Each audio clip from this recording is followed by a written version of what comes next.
Hello guys, welcome to Science Workshop. This is Kusum here. In this video, we will talk about metabolism. What is metabolism and इसके purpose क्या क्या हैं और ये कितने type का होता है, ये सारे पॉइंट जो है हम यहाँ पे कवर करेंगे। हम पढ़ रहे थे general physiology MSc zoology previous में डाइजेशन एंड मेटाबॉलिज्म का यूनिट। तो आई थिंक ये जो पार्ट है उस यूनिट का लास्ट पार्ट होने वाला है। 3 पार्ट जो हम पहले कर चुके हैं, ठीक है। आप वो देख सकते हैं, अगर नहीं देखे हैं तो लिंक जो है उनका मैं डिस्क्रिप्शन में दे दूँगी, वहाँ से आप चेक कर लेना। तो अभी स्टार्ट करते हैं मेटाबॉलिज्म। What is metabolism? एक थोड़ी सी बच्चों वाली जो बोल सकते हैं डेफिनेशन है वो the process in which the process by which your body convert what you eat and drink into energy। ऐसी प्रोसेस जिसके अंदर आपकी जो बॉडी है वो जो भी आप खाते हो पीते हो उसको एनर्जी में कन्वर्ट कर दे, ठीक है।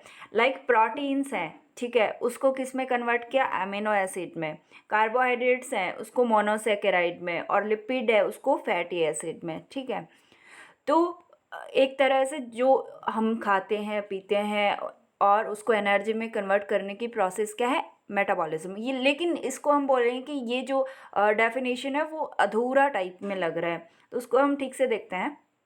Metabolism sum of all biochemical reaction occurring in a cell. Cell के अंदर जितनी भी बायोकेमिकल रिएक्शन हो रही हैं उनका सम, उनका टोटल जो है उसी को हम मेटाबॉलिज्म कहेंगे।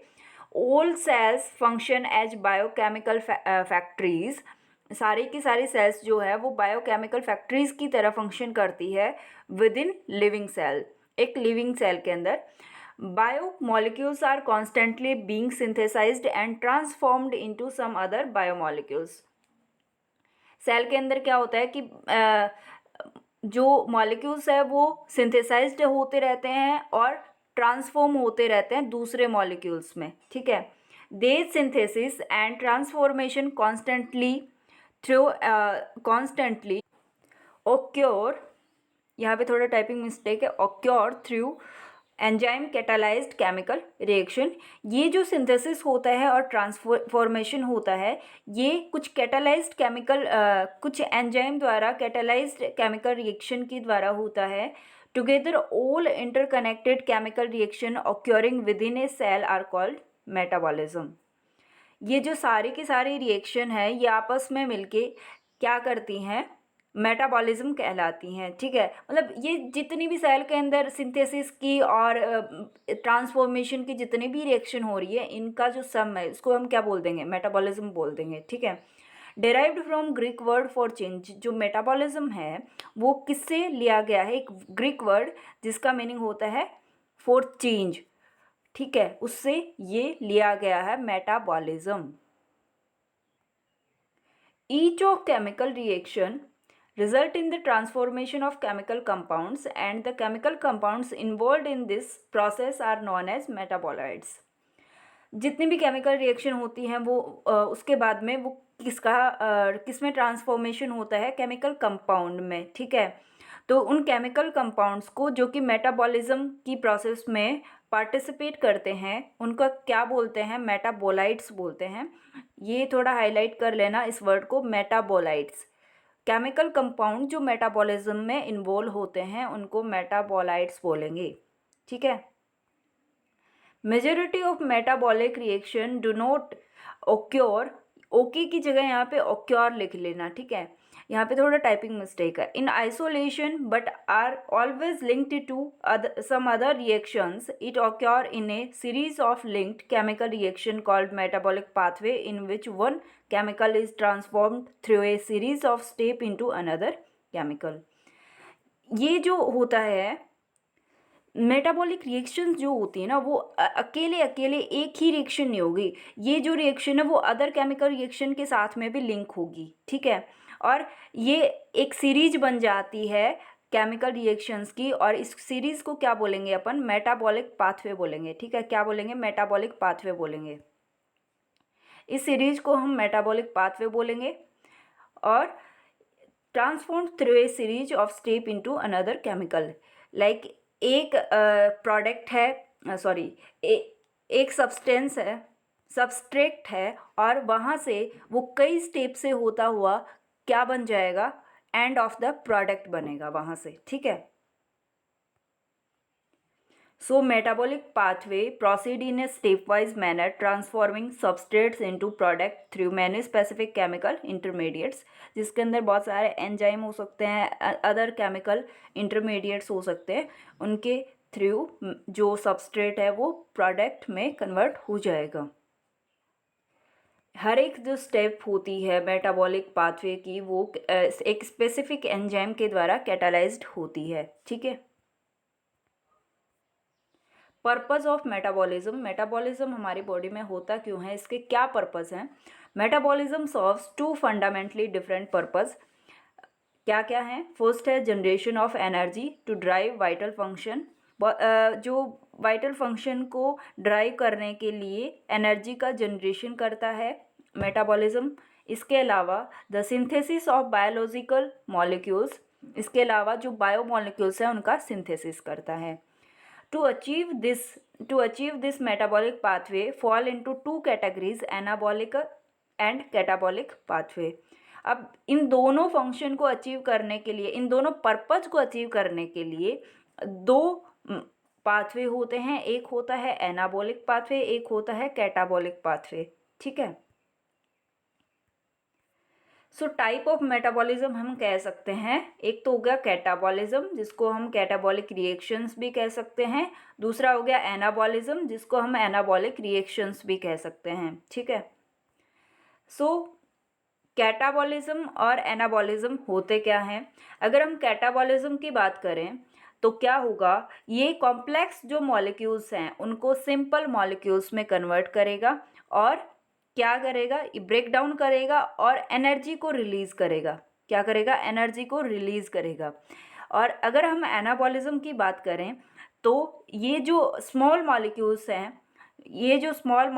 हैं, इनको लार्ज मॉलिक्यूल्स में सिंथेसाइज करेगा, स्मॉल मॉलिक्यूल से लार्ज मॉलिक्यूल का सिंथेसिस करेगा। और अगर सिंथेसिस कर रहा है तो इसको क्या होगा, एनर्जी की तो ज़रूरत पड़ेगी ना, तो एनर्जी ये क्या करेगा, एनर्जी को कंज्यूम करेगा, ठीक है। दोनों में डिफरेंस पता लग रहा है। अगर हम कैटाबॉलिज्म की बात करें तो ये स्मॉल मॉलिक्यूल्स, लार्ज मॉलिक्यूल्स को जो है, लार्ज मॉलिक्यूल्स को, अगर हम कैटाबॉलिज्म की बात करें तो ये लार्ज मॉलिक्यूल्स को स्मॉल मॉलिक्यूल्स में ब्रेक डाउन कर देगा और एनर्जी को रिलीज़ कर देगा। और एनर्जी पता है हमें एटीपी की फॉर्म में होती है, ठीक है, मेनली। तो कैटाबॉलिज्म समझ आ गया। अब हम आते हैं एनाबॉलिज्म पे। अब ये स्मॉल जो मॉलिक्यूल्स हैं इनसे लार्ज मॉलिक्यूल्स का सिंथेसिस करेगा, और अगर सिंथेसिस कर रहा है तो इसको एनर्जी की ज़रूरत पड़ेगी, तो एनर्जी को ये क्या करेगा, कंज्यूम करेगा, ठीक है। आई होप ये दोनों में फ़र्क जो है, डिफरेंस समझ आया होगा। लाइक कार्बोहाइड्रेट है, एनर्जी डिलीवरिंग न्यूट्रिएंट्स, कार्बोहाइड्रेट हो गया, लिपिड हो गया और प्रोटीन हो गया। कैटाबॉलिज्म के through low energy and product CO2, H2O और NH3 ये इसमें कन्वर्ट ब्रेक डाउन हो जाएगा और ATP का रिलीज कर देगा।